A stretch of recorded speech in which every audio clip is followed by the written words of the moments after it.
This three-bean casserole is dumb. Scooby-Doo-bop-biddy-bop-bop-bop.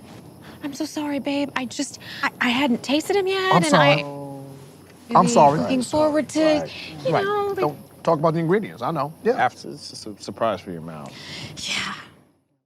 Welcome back to Thinking Critical. This is Wes, and it's time for another comic book review. Today I'm reviewing The Amazing Spider-Man 55, the finishing title on the Last Remains story arc. Now, I may have jumped the gun a little bit throwing Last Remains into my top 10 comic stories of 2020. Perch warned me when we recorded the videos, I think you may have jumped the gun. They can always screw this up. Now, is this a bad comic book? Absolutely not. This is a pretty good comic book. Not great.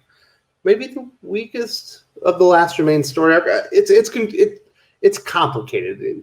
Obviously, I'll get into that. But is this a good ending chapter for a story arc, a classic story arc? No.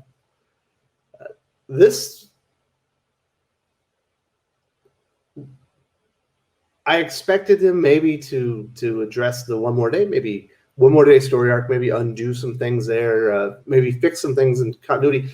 It certainly addresses, maybe not One More Day specifically, but it definitely addresses some controversial story arcs. And then it just kind of goes, it takes the right turn. I did not see this coming. We knew that Kingpin and Norman Osborn were coming back. We always saw on the upcoming cover, right? This is the problem. Last Remains isn't over. The Kindred story, it's not over. It's not like, well, this confrontation is over and Kindred escapes. It just doesn't end. That's the problem. So, yes, I jumped the gun. If I could go back in time a week, I would remove Last Remains from the top 10 stories of 2020, and I would put the Joshua Williamson Flash final story arc in there. That was my mistake. I jumped the gun a little. Perch was right. This is a good comic book, but it's not a good ending for Last Remains story arc. And there's certainly more meat on the bone and a lot more stuff to explore within The Amazing Spider-Man regarding Kindred and the relationship between Peter and this version of Harry Osborn.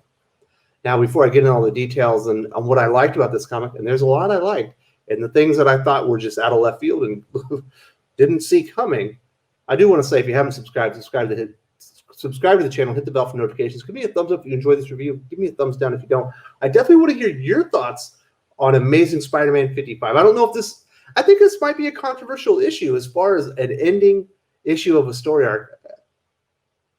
It's weird. It's not an ending. It's not like, I remember being disappointed when I read Absolute Carnage and I got to the last issue and I realized, well, I think I realized the issue before, but it confirmed that this was not like the end of it was a prelude, a precursor for another event. But that was like a contained story, but it was going somewhere else. This is like, it just doesn't end. This isn't a story. It's not over. This is not the finishing chapter on anything with hints of something else in the future. It's a right turn. Like I said, it's really confusing. But all right, let's get into it. Now, I do want to say this. Nick Spencer has done a very good job on Amazing Spider-Man. I think this has probably been the pinnacle of his Amazing Spider-Man run, even better than Hunted. But the Patrick Gleason art in this comic book is very, very good. The only thing maybe I don't love is his Mary Jane. But, that's personal preference. Obviously, she's illustrated very well. I just like a little bit more of a classic character look for her. And I want to say this. This is all about Mary Jane and Peter's relationship and a little bit about their past. And there's a really wonderful moment where, like, he's kind of torturing Peter to get to Mary Jane kind of thing. And he's, like, covered in maggots and stuff. And he's trying to, like, get Peter to sit down and have dinner with him because he wants to have a conversation. And there's this really good moment here, and I thought it was brilliantly illustrated. This is obviously just one panel, like the bottom panel on the whole page. And I thought the look between Mary Jane and Peter was, like, spectacularly done. Like it felt like a really nice moment. Like you could feel the two looking at each other and him being calmed by her presence. And I really thought that was like, that is good visual storytelling. You didn't need her saying, "Come on, Tiger," to know what had just happened. Again, I thought that was really well done. There's another moment also that actually precedes this, where Peter's tied down and Kindred's got him subdued. He can't get out. He's struggling, but he can't get out. And as soon as he feels like Mary Jane is in danger, he like hulks up, immediately breaks out of his shackles and starts laying it on Kindred again. I like that Peter gets like an extra burst of energy, like an adrenaline rush. Like he hulks up a little bit when he sees that Mary Jane's in danger. I thought that was, it feels like it's in character. I like that. I thought that was cool. It felt chivalrous, you know what I mean? Even though we know Peter's probably not going to fare well in this confrontation. This is the third time I believe they've had a physical fight, and he has not won all three of them. He's lost pretty spectacularly. Although this is not spectacular Spider-Man. This is amazing Spider-Man. But I did like this moment. I thought this was maybe one of the standout moments. And you can see, like I said, the Patrick Gleason art. It's just off the chain here. It's really, really well done. But the other thing, besides just the Peter-Mary Jane relationship, which is essentially the glue that ties this issue together, she finally arrives at the Osborn cemetery. Obviously, the Order of the Web are already there. They're subdued. They're all going down to have dinner, and Kindred wants to lay it all out because it's time for Peter Parker to repent his sins, and admit the things that he's done. And it's a little bit of rehashing. He's got the Order of the Web there, and he's kind of guilt tripping him, and he's like, there's a part where Peter Parker was an orphan and he had no family, and as Spider-Man you're trying to have a family. I don't believe that. Peter Parker was an awkward teenager. He really wasn't a loner. He always had family. His aunt was always there. He always pretty much had friends, and always had pretty normal relationships. He was a little awkward. He didn't handle everything right, but he's not the Punisher. You know what I'm saying? He's not the Punisher where it's just him on an island, mowing down people left and right. And sometimes somebody comes along for the ride, and then after that they're gone. Spider-Man has very normal functioning relationships. So that part of the story that Spencer laid out, whatever. That's your opinion, Nick Spencer. I don't agree with that one. But Peter Parker obviously has a lot of compassion. He does care for people, and other heroes have started showing up with his insignias, with similar power sets. And he kind of guilt trips him. He's like, you're selfish. Everybody that loves you gets hurt. You're essentially condemning these people to death, and some of them are children, which would just eat right at the heart of Peter Parker, really break him down.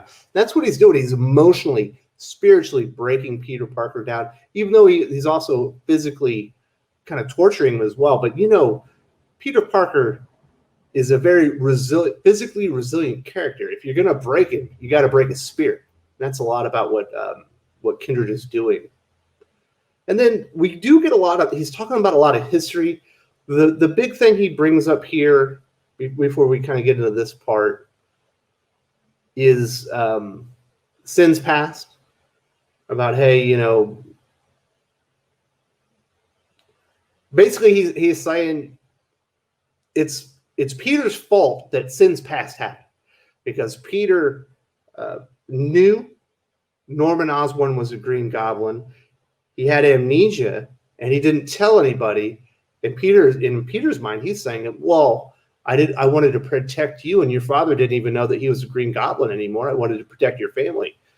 And here, Harry Osborn's right. Harry Osborn's like, you're lying to yourself.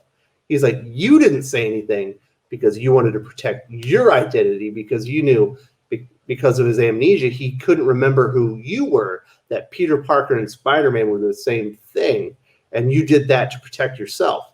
In that case, he's right. Then he said, and then therefore it is your fault, because my father had amnesia. He ended up in Europe instead of under our care or in professional medical care, which he should have been. If you would have told us, we would have kept an eye on him. He would have been in Europe. And that's how he and Gwen Stacy got together and ultimately led to her death on the bridge.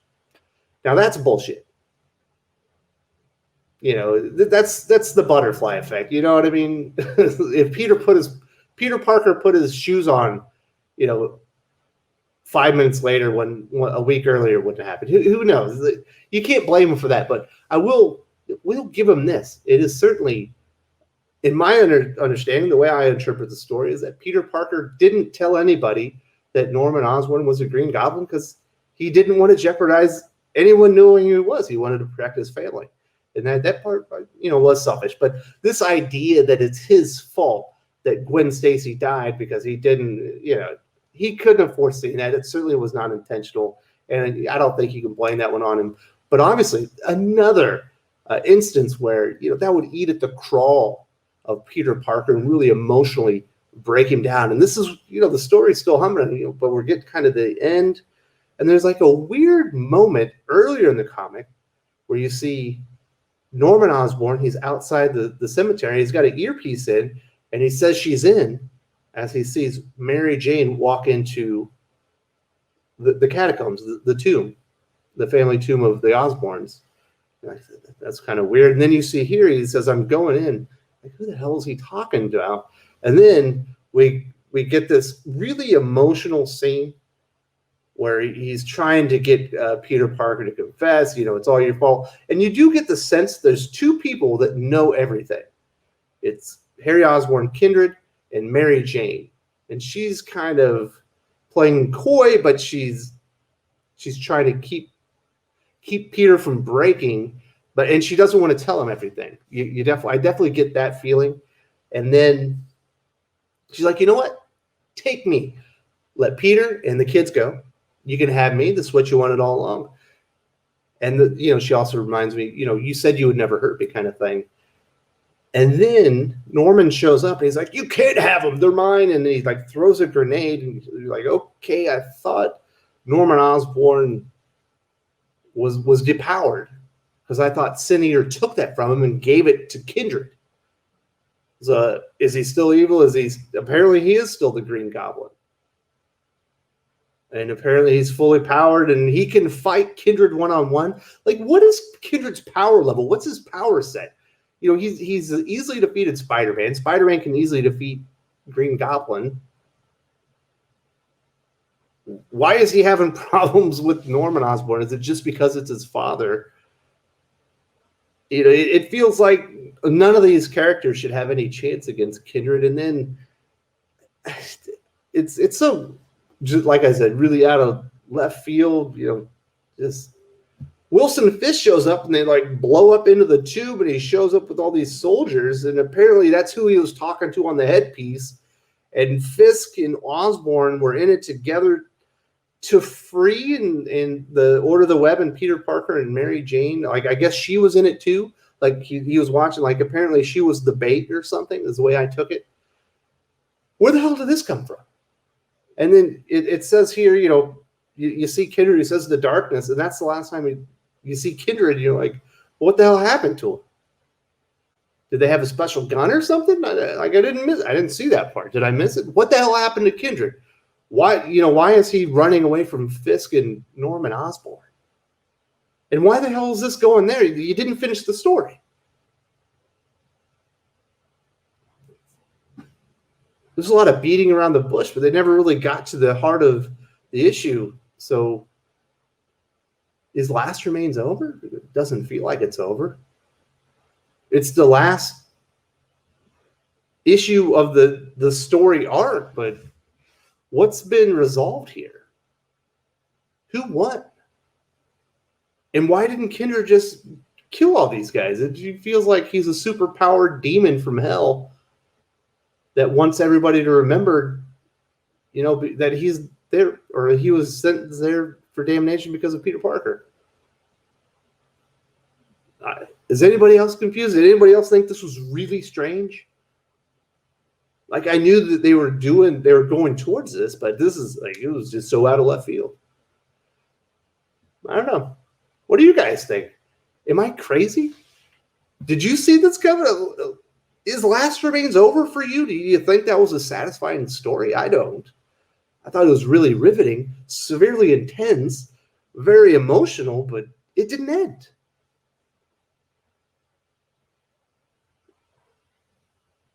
what the hell?